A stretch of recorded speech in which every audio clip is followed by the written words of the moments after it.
মধু দেখা যায় যে আমি চাক থেকে কেটে দিলেও আমরা হয়তো বা বিশ্বাস পাই না, আমরা ভরসা পাই না মধুতে কি মিশানো হয় বা এটা ভেজাল আছে কিনা, এই বিষয়ে আপনি কি বলবেন? এই বিষয়ে তো আসলে আমার বললেও এটা কেউ মানবে না, বা আমি বলে দিলেও সেটা কেউ বিশ্বাস করবে না। এটা আজকে 12 বছর যাবত দেখতেছি এই কথাটা শুনতে হয়।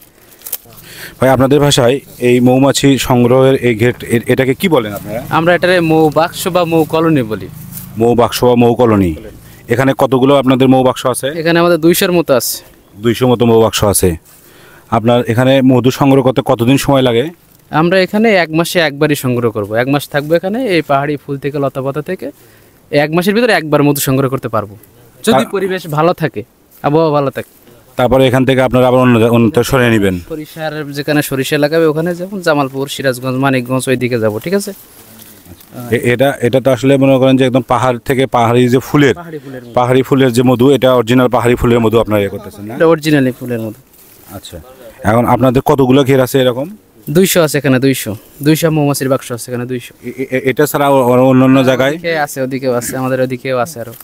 আচ্ছা, আমাদের মধু নিয়ে যে আমাদের সবার মাঝে একটা সংশয় আছে।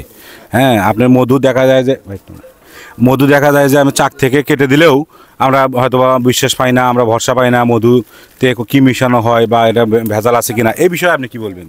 এই বিষয়ে তো আসলে আমার বললেও এটা কেউ মানবে না, বা আমি বলে দিলেও সেটা কেউ বিশ্বাস করবে না। এটা আজকে 12 বছর যাবত দেখতেছি এই কথাটা শুনতে হয়। এগুলো যার যার ব্যক্তিগত ব্যাপার। কেউ যদি মনে করে যে আমি সলিডটা কিনতেছি, তার কাছে সেটাই সলিড।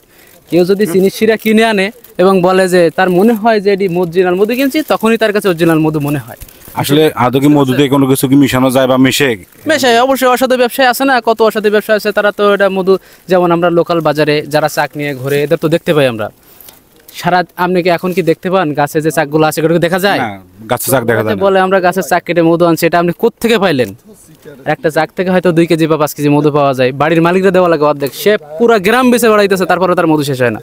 এখন তার কি বলবেন? এটা ঠিক বলছেন। আপনারা যেগুলো দিচ্ছেন এগুলো তো একদম অর্গানিক না? হ্যাঁ, আমাদের এটা হলো, আমরা যে সময় সরিষার ফিল্ডে যাব সে সময় আপনি চাইলে দেখতে পারবেন, আমরা এগুলো কোনো হাতের স্পর্শ ছাড়াই মধুগুলো বাইর করি। আমাদের এসএস স্টিলের যে মেশিনগুলো আছে, ওটার ভিতরে চাকগুলো মাছগুলো ঝাড়া দিলে সব পড়ার পরে আমরা এটা নিয়ে মেশিনে ফিল্টারিং করবেন। হাতের স্পর্শ ছাড়াই মধুতে যদি মানুষের হাতের স্পর্শ, মধু তো নষ্ট হয়ে যায়। মধু তো আপনার এক এক সিজনে এক এক ধরনের কালার হয়। এখন যে ফুলের মধু, এখন যে জঙ্গলের মধু, এটার কালার আলাদা হবে, সরিষা ফুলের। হ্যাঁ, এটার কালার তো অবশ্যই আলাদা হবে। এটা একটু লালচে কালারের মধু হবে। সরিষা ফুলের মধুটা সবিন তেলের মতো কালার হবে প্রথম ভাঙলে, পরে এটা জমাট বেঁধে সাদা হয়ে যাবে একবারে ঘির মতো। কিন্তু আসলে টেস্ট কোনটা ভালো মধুর মধ্যে? এখন এটা আমরা জানি, আমাদের এই মৌমাছি জগতের ভিতরে আমরা আজ পর্যন্ত জানি যে আমাদের লিচু ফুলের মধু সবচেয়ে টেস্ট বেশি। লিচু ফুলের মধুটা কিন্তু উপকারিতা বেশি আপনার পাহাড়ি এই ফুলের মধুর, কালোজিরা ফুলের মধুতে উপকারিতা বেশি। কারণ এই যে ফুলগুলা আপনারা কত করে কেজি বিক্রি করতেছেন? আমরা এটা 600 টাকা কেজি বেচতেছি। 600 টাকা, 600 থেকে 800 এরকম বিভিন্ন পরিবেশ, মানে দাম উৎপাদনের উপরে হিসাব করে দাম নির্ধারণ হয়।